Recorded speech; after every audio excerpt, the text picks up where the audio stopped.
جو ایک pressure built ہو چکا ہے 6 آنریبل ججز کے خط کی وجہ سے،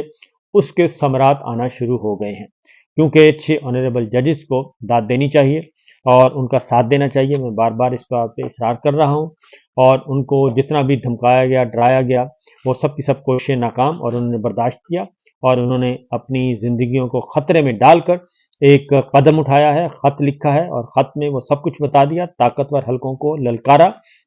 نام لے کر للکارا، اور بتایا کہ ہم یہ کام کرنے کے لیے تیار نہیں، ہم آئین اور قانون کے ساتھ کھلواڑ نہیں کریں گے۔ تو اس کے اثرات آنا شروع ہو گئے ہیں جی۔ آج پہلا اثر یہ ہوا کہ حماد اظہر صاحب ایک طویل عرصے کے بعد منظر عام پہ آ گئے،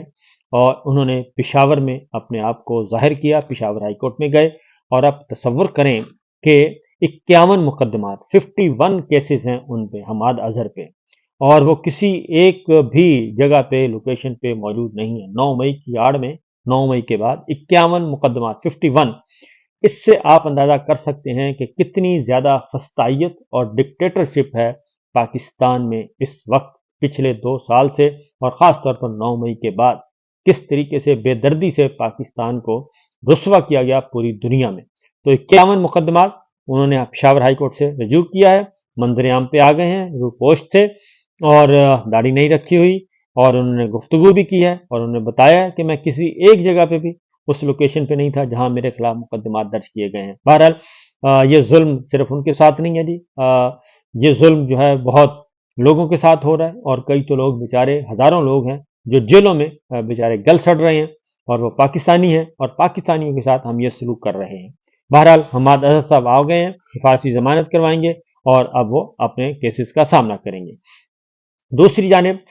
ایک اور کیس بھی ہے، وہ ہے فواد چودھری صاحب، ان کی بھی ضمانت ہو گئی، اور ان کے بھی لیے دن آج کا اچھا تھا، اور ان کی ضمانت نیب کیس میں پکڑا ہوا تھا، ان کی ضمانت ہو گئی، اور ان کو آج کل میں رہا کر دیا جائے گا، اور ان کے لیے بھی اچھی خبر، ان کو بھی مبارکباد۔ انہوں نے بھی کافی مشکل وقت کاٹا ہے، کیونکہ انہوں نے جزوی طور پہ ہاں کی تھی،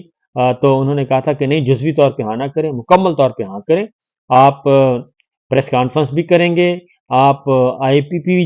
جوائن کریں گے، آپ عمران خان صاحب کو برا بھلا بھی کہیں گے، آپ تحریک انصاف کو بھی گندا کہیں گے، لیکن انہوں نے معذرت کر لی تھی کہ میں سیاست سے کنارہ کش ہو سکتا ہوں، اس سے زیادہ کچھ نہیں، تو میں عمران خان صاحب یا پاکستان تحریک انصاف کو برا بھلا نہیں کہہ سکتا، کیونکہ وہاں پہ میں رہا ہوں۔ بہرحال انہوں نے اس کی قیمت بھی پھر ادا کی، اور آج ان کی ضمانت منظور ہوئی، تو دیکھیے ان کو رہا کیا جاتا ہے یا کسی اور مقدمے میں رکھا جاتا ہے۔ تیسری جو خبر ہے جی، وہ ریلیٹڈ ہے گنڈا پور، وزیر اعلیٰ خیبر پختونخوا علی امین گنڈا پور، ان کی عمران خان صاحب سے ملاقات ہوئی، یہ ملاقات بہت اچھی رہی۔ اس ملاقات کی تفصیل جو ہے وہ میں آپ کو پھر کسی وقت بتاؤں گا، کیونکہ اس وقت اگر اس ملاقات میں چلے گئے تو پھر پورے کا پورا باقی خبریں رہ جائیں گی، باقی خبریں اس سے بھی زیادہ اچھی ہیں، لیکن اس خبر کی امپورٹنس اپنی جگہ، لیکن اس کو ذرا ڈیٹیل کے ساتھ بتاؤں گا تو زیادہ آپ کو مزہ آئے گا، انجوائے کریں گے آپ، تو اس لیے جناب اس خبر کو فی الحال یہیں چھوڑتے ہیں۔ بہرحال فواد چودھری صاحب کی ضمانت ہو گئی، حماد اظہر صاحب کو میں نے بتا دیا، اور اس کے بعد سب سے بڑا جو ایک میزائل گرایا جی، وہ گرایا تصدق جیلانی صاحب نے، اور چونکہ 6 آنریبل ججز کا خط تھا اور بہت زیادہ پریشر بلٹ ہو رہا تھا، وکلا برادری ساری کی ساری جو ہے وہ میجورٹی جو ہے وہ کہہ رہی تھی کہ سو موٹو نوٹس لیں، لیکن قاضی فائز صاحب مان نہیں رہے تھے، تو بہرحال قاضی فائز صاحب کو آج سبکی کا سامنا کرنا پڑا، اور آج اس وقت سبکی کا سامنا کرنا پڑا ان کو جب انکوائری کمیشن کے جو مقرر کیے گئے تھے سربراہ جسٹس تصدق حسین جیلانی صاحب، جسٹس تصدق جیلانی صاحب نے معذرت کر لی، اور انہوں نے معذرت نہیں کی بلکہ انہوں نے الٹا چارج شیٹ کر دیا چیف جسٹس قاضی فائز عیسیٰ صاحب کو، انہوں نے چارج شیٹ کیا باقاعدہ طور پہ، اور انہوں نے صرف قاضی فائز عیسیٰ صاحب کو ہی نہیں بلکہ ساتھ جسٹس منصور علی شاہ صاحب کو، کیونکہ جسٹس تصدق جیلانی صاحب نے 100% سپورٹ کر دیا 100% سپورٹ کیا آنریبل ججز کو، 6 آنریبل ججز کو انہوں نے ان کی حمایت کا اعلان کر دیا، ان کے موقف کی تائید کر دی، انہوں نے بتایا کہ 6 آنریبل ججز نے جو خط لکھا ہے وہ بالکل درست ہے، اور اس معاملے کو سپریم جوڈیشل کونسل میں جانا چاہیے، یا پھر سپریم کورٹ آف پاکستان خود اس کا جائزہ لے، اس کے لیے کمیشن نہیں ہے، اور یہ کمیشن کے دائرہ کار میں نہیں آتا یہ معاملہ، اس لیے جناب جو انکوائری کمیشن بنایا گیا ہے وہ غلط بنایا گیا ہے، اور یہ آئین کا جو آرٹیکل 2017 جو ایکٹ آف پارلیمنٹ کے تحت انکوائری کمیشن ایکٹ 2017 کے تحت جو انہوں نے یہ انکوائری کمیشن بنایا، انہوں نے کہا یہ اس کے دائرہ اختیار میں نہیں آتا، بلکہ آنریبل ججز نے صحیح لکھا ہے۔ اور دوسرا، انہوں نے آنریبل ججز کے خط کا ایک پیراگراف ریپروڈیوس کر دیا اپنے جواب میں۔ وزیر اعظم شہباز شریف کو انہوں نے خط لکھا، اس میں ریپروڈیوس کر دیا وہی پیرا جو آنریبل ججز نے لکھا تھا، اور اس میں انہوں نے کہا کہ یہ بات ان کی بالکل درست ہے، اور یہ معاملہ سپریم جوڈیشل کونسل اور سپریم کورٹ آف پاکستان میں جانا چاہیے، اور آپ جو وہ سوالات پوچھ رہے ہیں وہ اس کے مخاطب میں یا کوئی اور نہیں ہے، اس کے مخاطب آپ ہیں، آپ اس کا جواب دیں، آپ چیف جسٹس آف پاکستان ہیں، آپ اس کا جواب دیں، آپ اس ایشو کو لیں۔ ان کا خط آیا ہے جی، وہ خط چارج شیٹ ہو گیا، یہ چارج شیٹ ہے ان کے خلاف بھی، کیونکہ یہ جسٹس قاضی فائز عیسیٰ صاحب کی ہی ذہن کی اختراع تھی، یہ ذہنی اختراع تھی ان کی کہ کمیشن بنا کے معاملے کو رفع دفع کیا جائے اور 6 آنریبل ججز کو ان حکومت کے آگے ڈال دیا جائے۔ تو علی امین گنڈا پور صاحب کو وہ گئے ہیں، کیونکہ کچھ عرصہ پہلے تک ان کا وہ بالکل نہیں تھے گڈ بکس میں،